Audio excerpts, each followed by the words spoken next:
Okay, how do I structure a seller finance deal? Easy.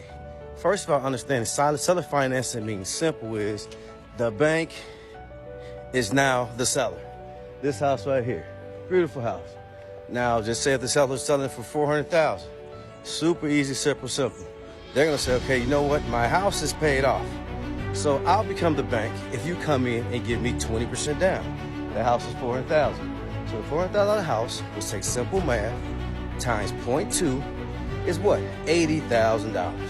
So now your down payment is $80,000. They're saying if you come in with $80,000 cash or a check or pennies, it doesn't matter what you have, but it has to be finance money, okay?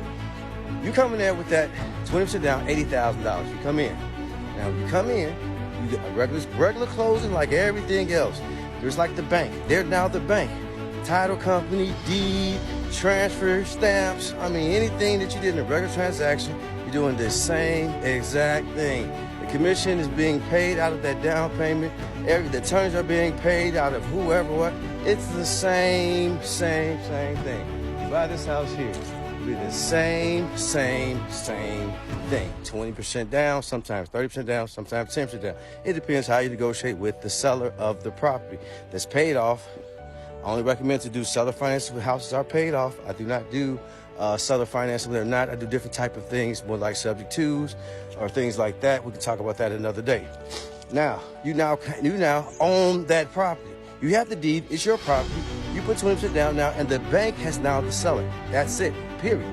So now, what do? What is my strategy now that I own this property? Okay, first of all, I have to manage the debt. I have a payment with the seller. Now, sometimes, well, a lot of the times, I have another payment with an investor who put the 20%, $80,000 down for me. So that's two payments I have to do. I have payments to my investor, which is normally 10%. So if an investor gave me $100,000, they're getting 10% annually.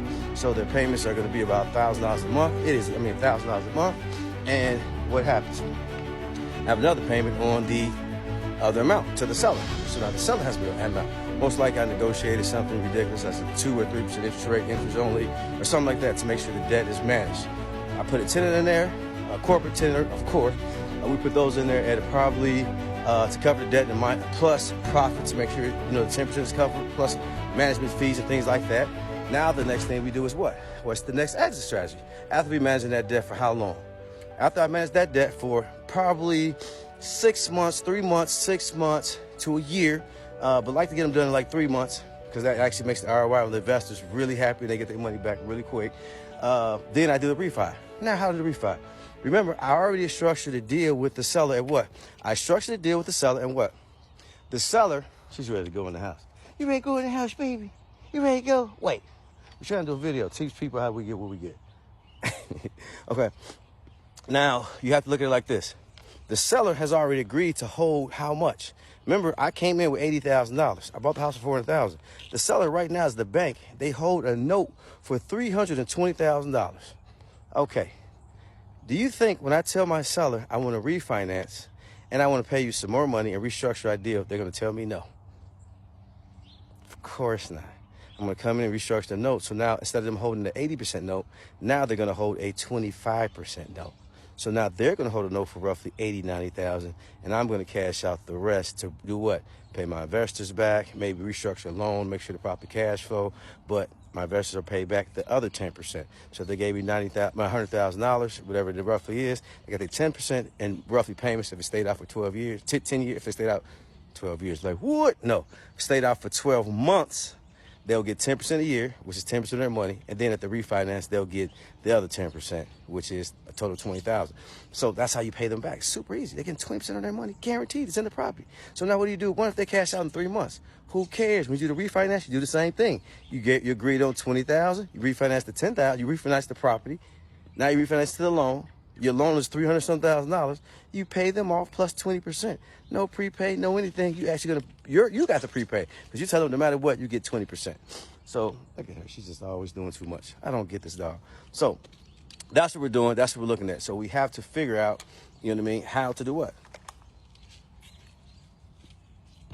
I'm not even gonna tell you. You're not even listening. See what I mean? If you're listening, I'll tell you. We have to get control of this property. But now what are we doing? We want to control them. Why? Because we what? We control the house that's $400,000.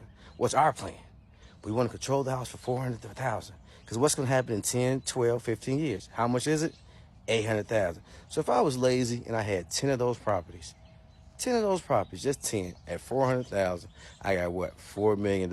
I managed those debts for how many years? 10, 12 years. My retirement is what? $4 million if I did that way. And that's what we do. So how many $1 million worth of property do you want to control?